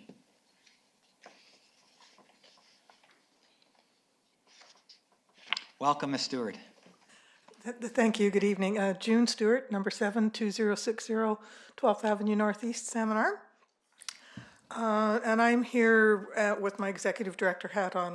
I'm with the Shuswap Children's Association. I did submit a letter in time for the council package, but I do want to rectify one error in there. I identified that the application was covering 8 childcare seats, and I believe it's 24 in speaking to the applicant. Regardless of that, I do still stand behind the letter of support that I think it's a good site for a childcare center. Our agency is part of the childcare planning committee that the City of Salmon Arm has, and in fact we're meeting tomorrow.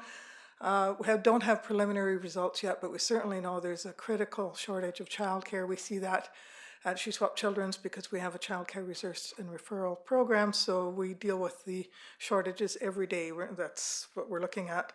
In fact, Work BC has identified a lack of childcare spaces as a single most common barrier to people getting retraining and work in the community, is they can't get the childcare, so it's certainly very much needed. We also need to recognize that the province of BC has great initiatives in place right now to get childcare seats in the province. So I think the city certainly needs to do their part in supporting those initiatives and helping the plans go forward.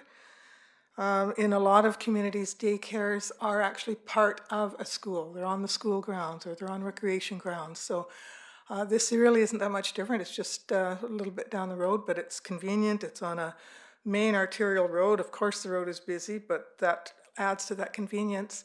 And to echo Mr. Lamerton's comments about the overlap, we don't anticipate a lot of overlap other than perhaps in the morning at drop-off. Certainly at pickup in the late afternoon, it wouldn't conflict with the school times. In the mornings, I think we're looking at 15 minutes a day. School isn't, as we all know, isn't there in the summer and often only has 4 days weeks. So really isn't that much impact and overlap.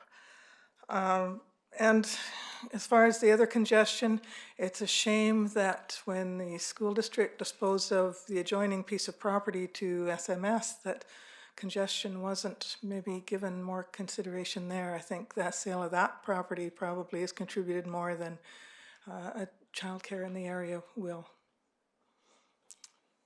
Thank you very much. I will see just if there's any questions from council. Councillors, any questions for Ms. Stewart at this time?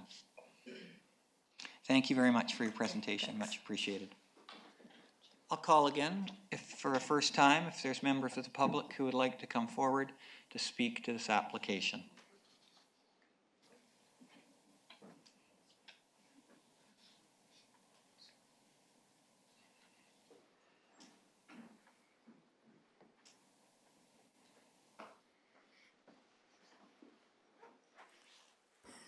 Your Worship, my name is Michel Saab. I live on 3141 5th Avenue Southeast. Thank you for coming to council, Michelle, and welcome to you. V1E 2 Bob 8. And my backyard is on the east side of the discussed property. And I can tell you that any news that this is going to be developed is a great improvement over the current status of the property. I have been waiting for it for many years. However, I have few concerns, and it is mainly about the parking availability. I watch I'm retired now, so I spend lots of time at home, and in the afternoon I watched all these cars that fill up the Field of Dream parking lot, and then spill over to the property that is not developed that you owned and is in the winter where the snow is packed. But right now it is almost filled by people park. And this is a change over the past few years. It used to be empty all the time. In the spring, when the schools are using the Field of Dream, the parking lot is full, the overflow is full, and our street, the 5th Avenue Southeast, is filled with cars because there are signs on 30th of no parking at all. So those are my concern about it, and I was wondering if the city has considered purchasing this property to make it another overflow parking for the Field of Dreams. That's all I have to say. Like I said, it is a great improvement, but I have concerns. Thank you. I appreciate that input, and we will provide answers for your questions before we close this hearing. Thank you very much. I'll ask again for members of the public if they wish to come forward to make presentation around this application.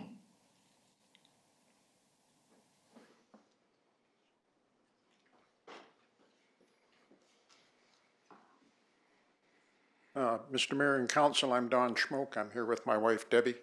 We live at 3201 5th Avenue Southeast. My house is in the upper right corner of that picture. Welcome, Don. Welcome to council. Thank you. My wife and I are in favor of this change in the use of this property. We think it's a good thing for Salmon Arm, and it's a good thing for our neighborhood, and we hope that council agrees and you move forward with this. Thank you. Thank you for coming forward and sharing with us. We appreciate it. I'll ask for a second time if there are further presentations from people in the gallery who would like to come and speak to us about this application.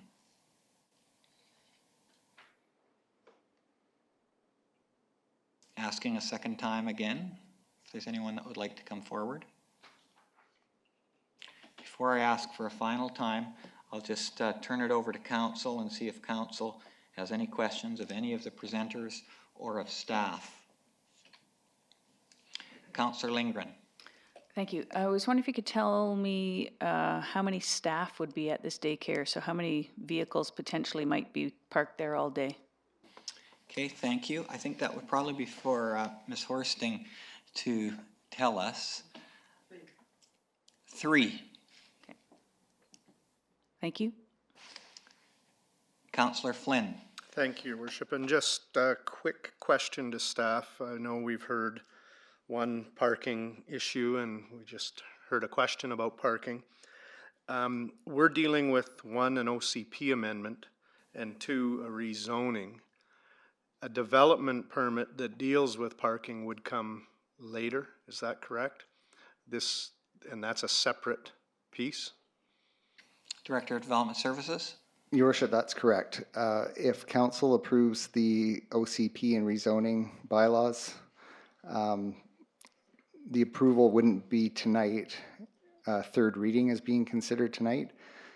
And if third reading is passed tonight, then the bylaws would come back again to council after Teresa and the owner register a covenant on the property. And I'll talk about that in the next bylaw. And if that's approved, then a development permit application is required to address the form and character and parking. Okay. Thank you very much. Thank you, Councillor Flynn. Any other councillors have questions? Councillor Lindgren? Thanks. Just about the form and character, if people that are here tonight had an issue or a concern about form and character, would they bring that forward tonight, or would they wait until, will there be another hearing at the development stage? Director of Development Services? Yes, a development permit application goes to one council meeting, and if the proposal meets the guidelines of the OCP for neighborhood commercial, then it's pretty much has to be approved. There is a hearing involved, and the public is welcome to come and speak to us about it. Thank you. Can I just ask the director, I know we're doing the OCP piece, but it's kind of blended in with the zoning piece, so I'll ask this question. Mr. Saab asked about parking and number of spaces that would be needed in a daycare. Is it possible at this stage to share with us what the bylaw states for number of parking spaces needed? Sure. The bylaw requires one stall per 35 square meters of floor area for a daycare, which is the same as an office building requires. And this conceptual site plan shows what would be required for approximately 3,000 square feet of daycare space. Okay, so parking spaces are dependent on the square footage. Can I just ask Mr. Lamberton? Mr. Lamberton, do you anticipate any variance requests as far as parking goes?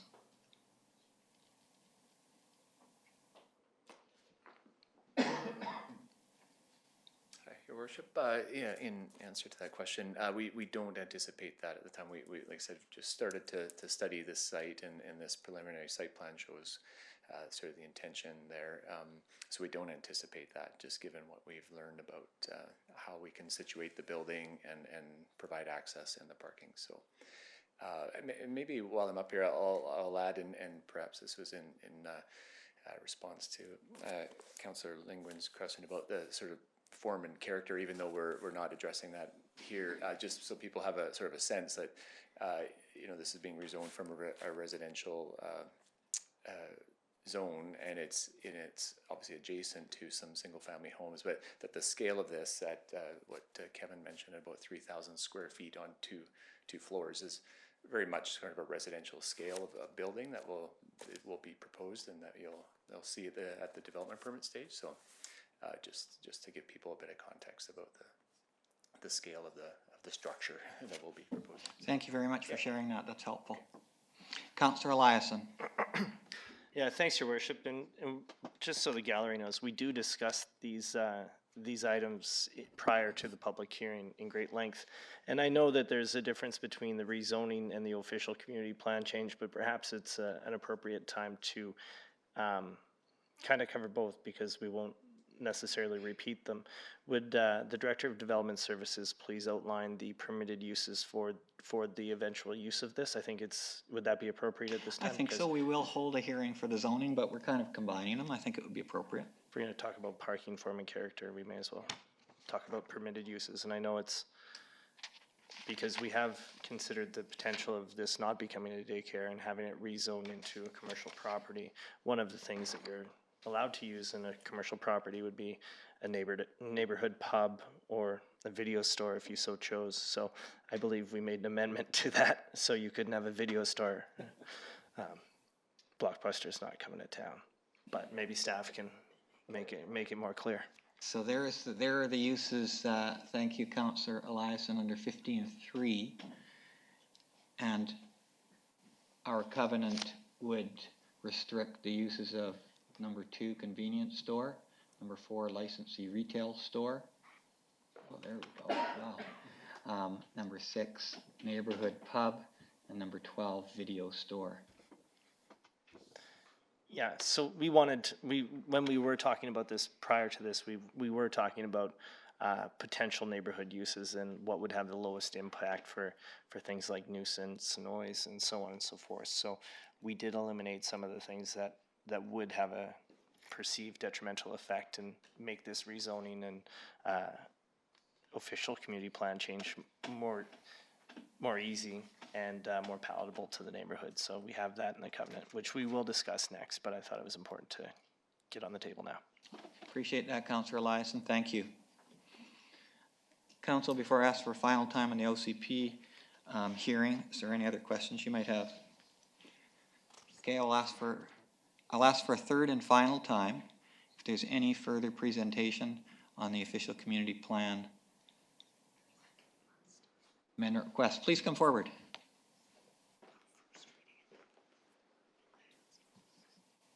Good evening. Good evening. I'm Patrick Shea, and I live at 3130 Fifth Avenue Southeast. So we're just right around the corner from the property. Welcome to Council, Patrick. Thank you. So my one of the concerns I have is the traffic flow. Okay, you're saying it's not going to conflict in times, but from like 10 to 8 till about, just after, 20 after 8, it's like a highway through there. Like there's people coming from Five Corners heading north, coming down, they've stopped at Five Corners and they're booting it to get down to drop their kids off so they're not late from school. So they go flying past our street, Fifth Avenue. And I'm not sure if you're planning on moving the school zone signs back to sort of get people to slow down, because they're coming down from Five Corners and picking up speed and then, through the dip. So that's a concern. And the other thing for us on our street trying to get out onto 30th is the visibility issues there. There's, I'm not sure whose responsibility it is to trim all the trees, but you have to get poked almost right out onto 30th before you can see up or down. So, my concern is people turning left off of 30th trying to get into that daycare and out. So it's busy. It's busy in the mornings. So you just need to keep that in mind. Okay, thank you for bringing those 2 points, both the sign, which I know it's 50, there's a 50 sign near your place, but you're right, the school sign is up farther, and the visibility, so we appreciate you bringing those forward to us. Yeah, thank you. Thank you very much. Councillor Flynn, you had a question? Yeah, it actually relates to Mr. Shea's comment. I was going to ask staff, might be the Director of Engineering and Public Works. A daycare is not a school, but I drive that street a lot, and I was wondering if having the daycare there would move the school zone further towards Five Corners, or if the daycare doesn't count the same as a school. Director of Engineering and Public Works. So, Your Worship, the daycare does not constitute a school. Therefore, the signs would remain where they are. They were actually reviewed by ICBC and our consultant, along with us, when we did our review of all of our signage throughout the community. And you'll remember that we actually removed some school zone signs on 30th by the high school. And that was all based on the provincial regulations. So the signs will remain where they are. Okay.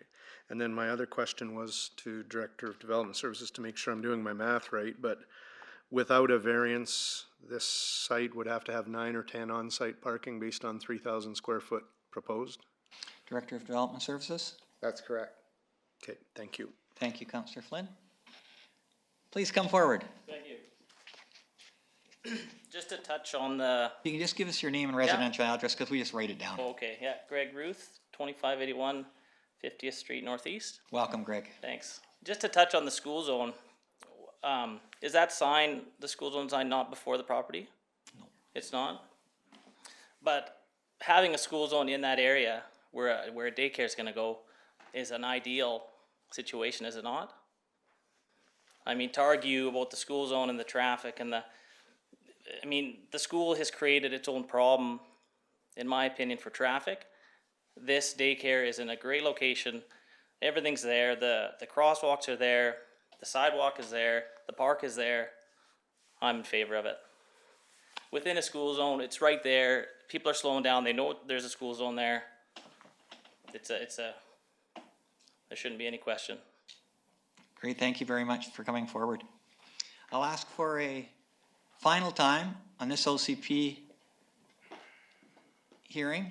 Yes, please come forward. Hello, my name is Tracy Thompson. Address is 3800 65th Street Northwest. Welcome to council, Tracy. Thank you.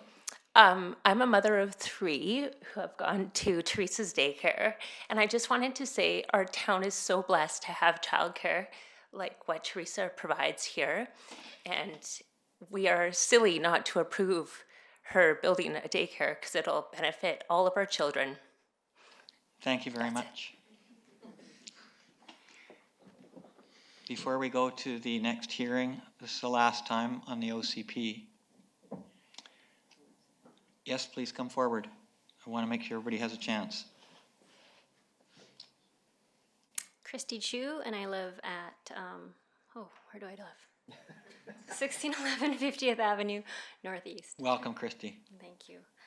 I think that I appreciate the concerns that you guys have because I think that the traffic issue is probably very real there. However, I do feel that it's probably a separate issue from the daycare. I don't think the daycare is going to cause extra traffic problems in that area. And I do think there's probably something that is going to go in that property. And I could almost guarantee you it's not going to be as lovely as what Teresa has planned. She's just the most amazing person. And she values the kinds of things that we should value as a community. So, great. Thank you very much, Christy. Appreciate it. Any other speakers? Okay, I'm going to close this OCP hearing, and we'll now move on to the rezoning piece, which is quite related. It's the same property. I'll ask the Director of Development Services to explain it. Bylaw number 4354 proposes to rezone lot 24, plan 22473 from R1 single family residential to C1 local commercial zone. Same property as the previous bylaw, 480 30th Street Southeast.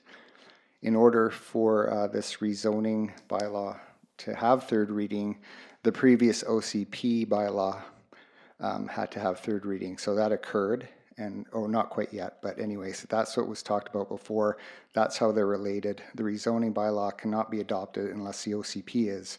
Now we're talking about the rezoning bylaw, and we looked at the C1 zone and the 4 uses that council would like to see struck out of that zone. Teresa and the property owner have been working with their notary, and they have the covenant document prepared. If council grants third reading to the rezoning bylaw, then they will proceed to have that registered. Great, thank you very much. So we'll proceed with the public hearing on the zoning piece in the same way we did on the OCP. We did hear you during the OCP hearing, and so if you have something new to add during this part of the hearing, of course you're welcome to come back if you've come forward before, and if you haven't spoken yet, you're also welcome. So I will ask for a first time if there are any speakers on the zoning application. I would ask for a second time. Council, before I ask for a third and final time, do you have any questions around the rezoning piece? Councillor Lavery. Yes, thank you, Mayor Harrison. I could have asked that in the OCP or in the zoning, but I just wondered if we could refer to page 185, the school district letter, and I have a question through you to staff. Yes, thank you. Go ahead. At one point, anyhow, the school district sat on the traffic safety committee. Do they still have a spot on the committee? Director of Engineering and Public Works. Yes, Your Worship, we have members of the school district on the committee. Okay. And I'm not sure, I know that committee meets a couple of times a year. has this application come before the Traffic Safety Committee? Director of Engineering and Public Works. No, Your Worship, there was no concern raised other than through the comments of this development, so therefore it wasn't an item on the agenda. Okay.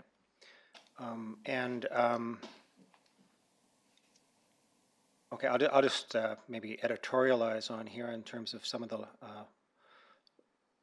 concerns from the transportation manager, but certainly I think that those concerns are in other examples should go through the Traffic Safety Committee as well for those sort of things. Again, I understand the concerns, but I'm not sure if it's alarming lack of infrastructure there. It is of concern. Traffic is of needs to be mediated. I don't know of a school zone, unfortunately, in the city where people are not overdriving with speed. It really becomes a function of drivers. But I'd certainly encourage the and maybe they have, but encourage the school district to be actively involved with our Traffic Safety Committee. Thank you, Councillor Lavery. Are there any more presentations? Anyone from the public wish to speak before I close the hearing? Okay, just before I close the hearing, I want to check with the Director of Development Services. Is it necessary for council, and at what stage would council restrict the uses as we've discussed? As per council's wish to have the 4 uses restricted, that has been conveyed to the applicant. And so after third reading, that will occur. Okay, so we don't have to amend the motion in any way? I'm not sure. I think that's maybe a question for the administrator. Okay, Chief Administrative Officer? No, Your Worship, council's already done that Okay. earlier on in the process. Thank you. I just wanted to make sure we didn't miss it. All right. Any further speakers? Okay, I will close this hearing, and council will now consider the 2 bylaws. So we're on section 23, reconsideration of bylaws. Item number 1, City of Salmon Arm Official Community Plan Amendment Bylaw number 4353. Do I have a mover and a seconder? Councillor Flynn, Councillor Eliason, thank you. Council, I'll open it up to your discussion, and these 2 are quite related, so I'll be quite liberal in allowing you to comment or question related to either OCP or zoning. Councillor Flynn.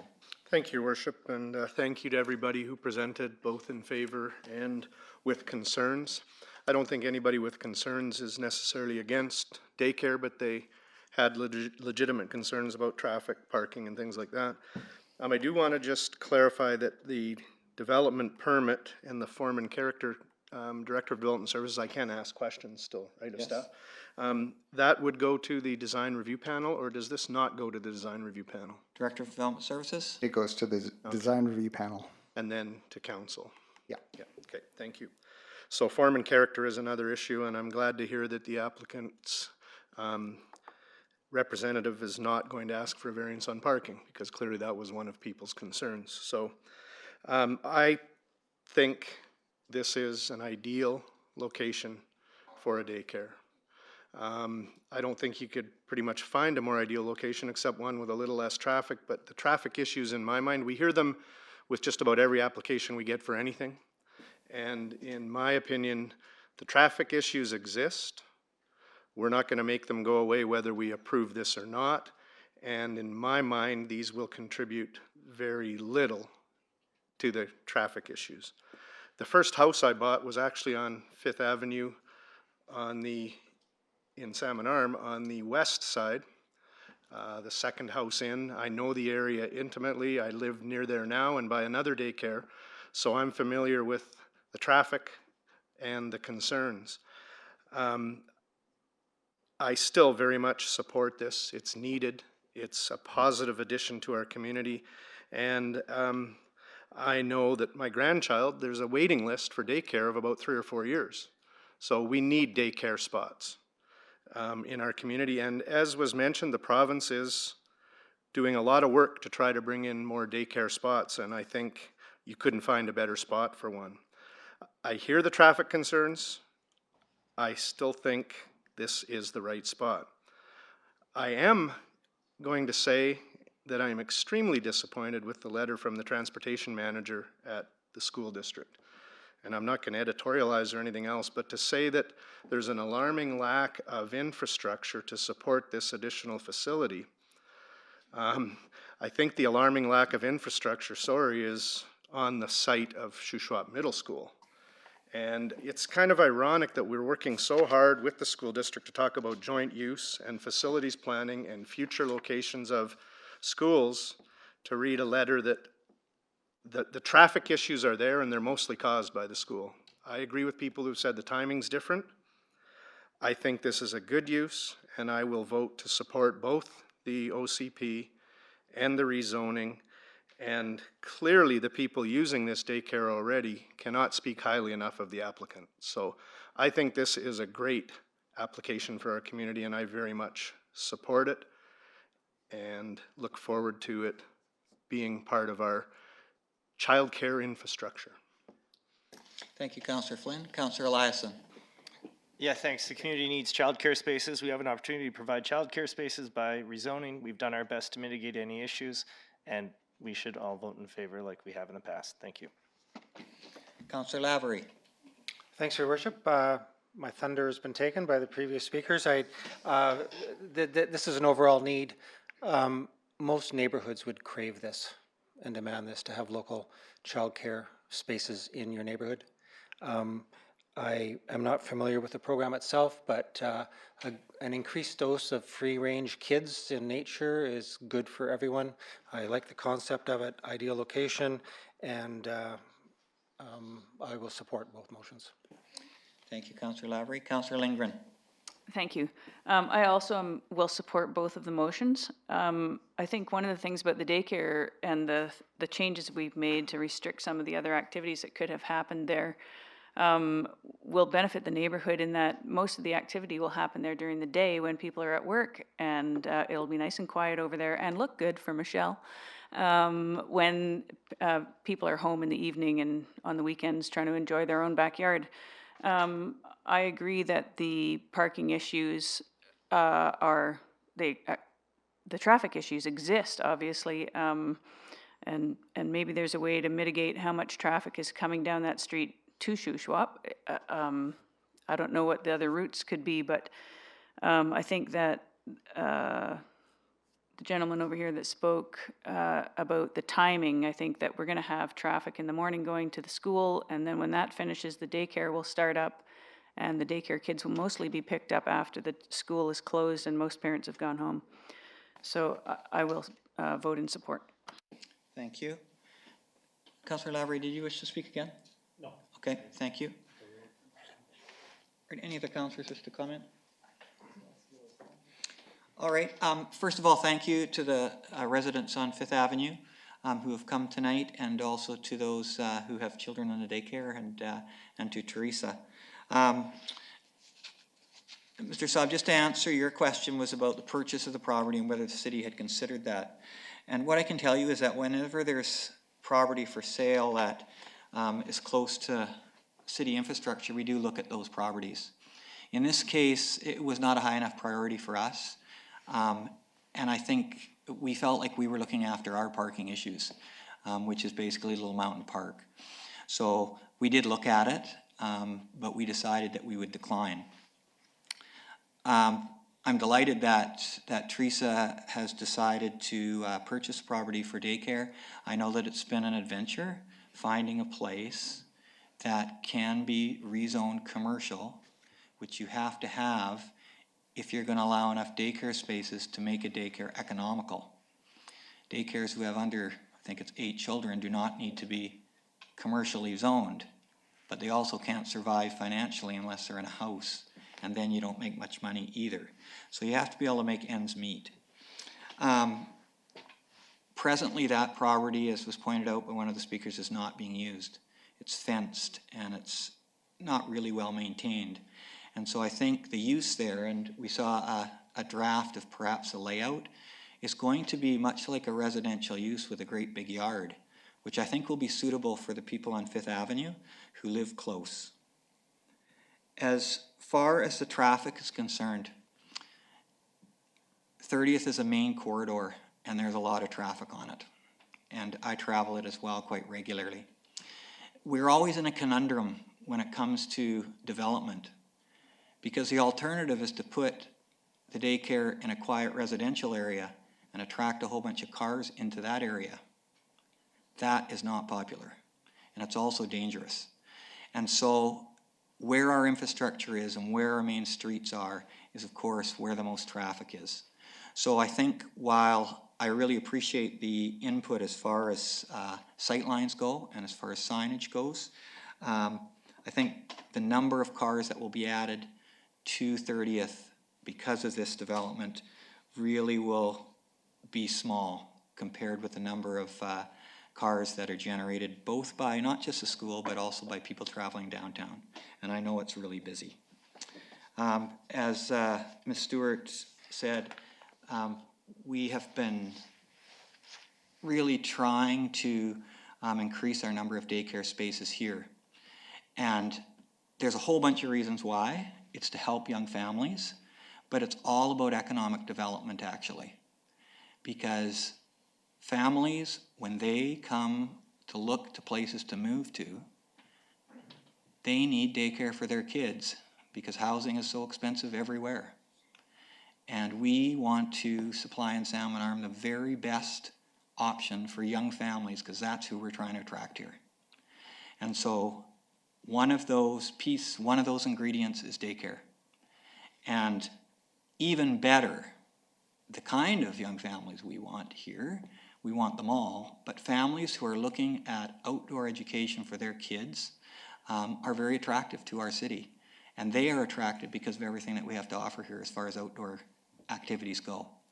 As you know, we have an outdoor school now and an outdoor daycare. Teresa did give me a tour of her previous daycare, and I would love to have my grandchildren go to the daycare like that one day. So I think it's a huge asset to our city. Nothing's perfect as far as location goes, but I think this is probably as good as we can get. So I certainly will support both the OCP and the zoning request here. Any other words from councillors? Okay, well, we will do the OCP one first, which is 23-1. We had a mover and a seconder. All those in favor? Carried unanimously.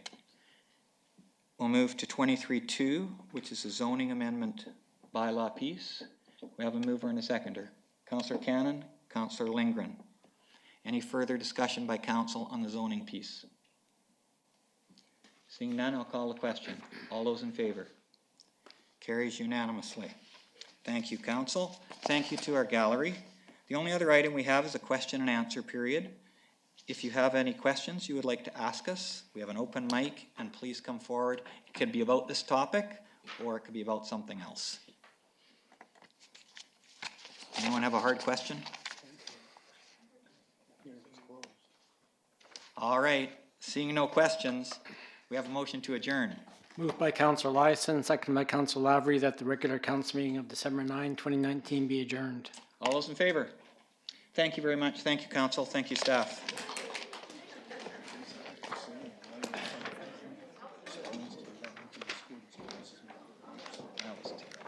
What's she thinking about? I would like you to.